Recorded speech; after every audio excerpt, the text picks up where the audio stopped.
Ang Hindi pa po ating ako tapos. kagalang-galang Hindi na pa po. kasamahan na si Honorable Patapusin niyo Edgar muna ako bago niyo ako Yavite ay tapusin. hindi pinili ng minorya? Because that is... Kaya nga po, patapusin niyo ako para may kwento ko lahat. Pwede? Yeah, but can Kung I pwede lang ako. Kung pwede, can I have pagkatapos pwede niyo ako can I tanungin. have a direct answer, Mr. Speaker? I am directly answering you. Yeah, Mr. But, Speaker, my question Honorable- is very simple. Napili ba siya ng isang former member of the House? Because that is very Nirekomenda unparliamentary. po. He's putting some words on my mouth. Honorable- Ang sinabi ko po, nirekomenda Session ako. suspended. Okay? Hindi pa po ako tapos magsalita nang ako ay sunduin ni Minority Leader Congressman Libanan at dalhin sa opisina ni Majority Leader Sandro Marcos. Pagdating po namin, nandoon na rin si Speaker Bogie D. Nakaupo po ako, tahimik ako, sinita ako ni Congressman Marcos at tinanong, ano yun? I replied that the anti-political dynasty advocacy has long been one of my advocacies. Ngunit, sinabi niya, hindi yun. Inaatake mo ang aking ama. Sabi sa akin, guy, yung mga salita mo nakakapagpalakas kay Sara Duterte. Sabi ko, mali yan. Secretary, ang nagpapalakas kay Duterte ay ang patuloy ng mga palpak na polisiya ng Administrasyong Marcos. Sinabi magpapakulong December 15, nagpakulong ba kahit isa? Sinabi ipapasa yung Independent Commission for Infrastructure na mag-iimbestiga. Pinasa ba? Binola lang kami. Sabi, magpapasa ng isang makatotohanang anti-political dynasty. Ipa-priority. Anong nangyari? Yesterday, I was removed and replaced as Senior Deputy Minority Leader without any stated reason. But let me say this clearly. I have no bitterness about my replacement. In fact, I am honored that I was replaced by a fellow liberal and a far stronger fighter for truth and justice, Congresswoman Laila De Lima. She is a former senator, a former Secretary of Justice, and a woman who sacrificed 6 years of her life in prison for standing up against abuses in government and for speaking for the truth. If there is anyone more worthy to take my place, it is Congresswoman Laila De Lima. Papasalamat din po ako kay Minority Leader Nonoy Libanan. Alam ko po na nakatali ang kanyang mga kamay. Malaki na rin po ang kanyang sakripisyo sapagkat madalas siyang tinatawagan ni Majority Leader Sandro Marcos dahil sa aking tuloy-tuloy na kritisismo sa mga pulisiya ng Administrasyong Marcos. Policies, ulitin ko po, policies, not personal attacks. Mr. Speaker, I believe that I have faithfully performed my duty as Senior Deputy Minority Leader. I have raised questions. I have spoken the truth. I have offered well-meaning criticisms in the interest of accountability. But it appears that this House leadership does not welcome criticisms. And that, Mr. Speaker, is the real problem of dynastic politics. When the President of the Republic has a son serving as Majority Leader of this House, there is an unavoidable conflict of interest when a son becomes overly protective of his father instead of protecting the integrity of legislation. Some time ago, I spoke about the failure of President Marcos to protect the integrity of the 2023, 2024, and 2025 national budget. This Congress inserted and diverted some 1.45 trillion in the national budget. This is unprecedented in the history of our country. The funding major foreign assisted projects and even the computer-generated maintenance allocations for our national highways. Kaya nagkasira-sira na po ang ating mga major highways. Funds from the PhilHealth and the PDIC were also diverted. Money that should have protected the health and savings of our people, only to end up in ghost projects or substandard infrastructure. And so I ask, why did President Marcos allow this? Why did his cabinet remain silent? How could such massive diversions happen under his watch? Mr. Speaker, it is difficult to believe that this could happen without the knowledge, if not the tolerance, of the President himself, especially when the Speaker then of this House is his own close relative. Hindi pa po ako tapos magsalita nang ako ay sunduin ni Minority Leader Congressman Libanan at dalhin sa opisina ni Majority Leader Sandro Marcos. Pagdating po namin, nandoon na rin si Speaker Bogie D. Nakaupo po ako, tahimik ako, sinita ako ni Congressman Marcos at tinanong, ano yun? I replied that the anti-political dynasty advocacy has long been one of my advocacies.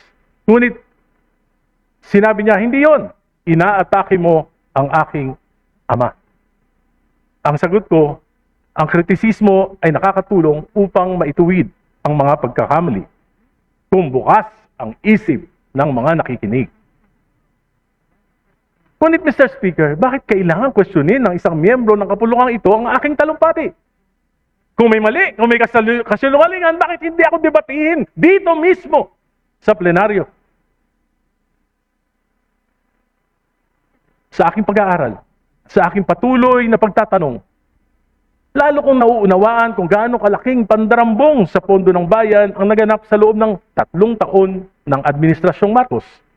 Lalo pa nang ipakita sa akin ni Congressman Leandro Libiste ang ilang datos na tila nagpapakita ng pamahalaan ay parang pinapatakbo ng isang sindikato. I intend to discuss this further in a separate privileged speech. Mr. Speaker, every day I pray to the Lord to give me the courage and wisdom of discernment on what I should do with the responsibility entrusted to me. Madali sana para sa akin ang manahimik. Madali sana para sa akin na sumabay na lamang sa agos upang masiguro na mas tahimik ang buhay at baka manalo pa uli ako sa eleksyon sa 2028. Madali sana para sa akin na itigil na ang laban na ito na maaring tawagin ng iba na recklessness at padalos-dalos. But there is a greater calling, something that I cannot ignore, no matter how inconvenient it may be for me and for my family. Something that I cannot close my eyes. Just like when the Lord called Abraham and said, "Go from your country and your father's home to the land that I will show you." And Abraham followed without hesitation. He followed the Lord. Even the uncertainty is unimaginable because he trusted that the Lord would guide him and that he was doing something for God and for his fellow men. For me, what I'm doing is a bit risky, but that would already be an honorable life to live despite all my weaknesses. 2 weeks ago, may isang gabinete ang kinausap ako. Sinabi sa akin, Guy, ang tingin ng Malacanang, Sara Duterte ka. Sabi ko po, nung panahon ng mga Duterte, ako po yung kauna-unahan na nagsalita laban sa war on drugs.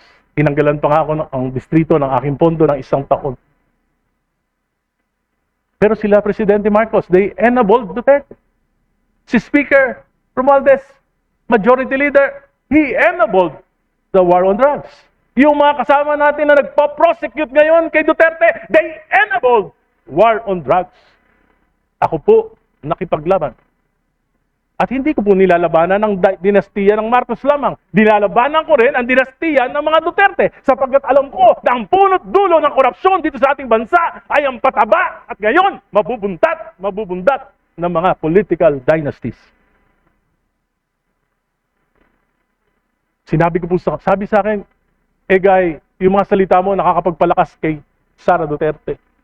Sabi ko, mali yan, Secretary. Ang nagpapalakas kay Duterte ay ang patuloy ng mga palpak na polisiya ng Administrasyong Marcos. Sinabi magpapakulong December 15, nagpakulong ba kahit isa? Sinabi ipapasa yung Independent Commission for Infrastructure na mag-iimbestiga. Pinasa ba? Binola lang kami. Sabi, magpapasa ng isang makatotohanang anti-political dynasty. Ipa-priority. Ano nangyari? Sa halip na anti-political dynasty ang pinasa ng Committee on Suffrage and Electoral Reforms. Ito po ay pro-political dynasties. Hindi lang magpapataba, magpapabundat pa sa mga dinastiya dito sa ating bansa. Today, I bow out as Senior Deputy Minority Leader of this House. But I am even more emboldened to be a stronger voice against what is wrong with our system. I may no longer have the position. I may no longer have the committee membership. But I still have the knowledge. I still have the experience. And I have still the voice and commitment to stand against what is unjust, what is corrupt, and what is abusive. I am no longer Senior Deputy Minority Leader. That I will be the equalizer in this House. Thank you, Madam Speaker. Thank you, my colleagues, until my next privileged speech. Thank you. Mr. Speaker, Majority Leader. maraming Speaker, salamat, Mr. I move to Speaker. recognize the Honorable Deputy Speaker Janet Garin. Deputy Is my Speaker distinguished Janet, Deputy colleague- Speaker Janet Dillon is now recognized. He is my distinguished colleague and a very good friend during the Aquino administration, willing to yield to some questions. Maraming salamat, Mr. Speaker. Maraming salamat din sa ating mga kasamahan. I decided to interpolate and ask a few questions to our distinguished colleague, Mr. Speaker, dahil medyo nalito ako nung ang pinag-usapan ay ang posisyon ng Senior Deputy Minority Leader, pero tila nalihis ang kanyang speech patungo sa pagpupuntirya na majority ang may kasalanan. May I inquire, Mr. Speaker, distinguished colleagues, to the Honorable Egay Erice, paano po ba pinipili ang isang Senior Deputy Minority Leader? Well, alam na po lang po natin yan, Sir Speaker. Hindi pa lang naman ngayong administrasyon na ito, ng mga nakaraang administrasyon, hindi po tayo pumipili talaga ng minority leader kung walang blessing ng leadership ng House. Ibig sabihin, distinguished speaker, nung ikaw ay naging Senior Deputy Minority Leader, ito ay may sabwatan sa mayorya?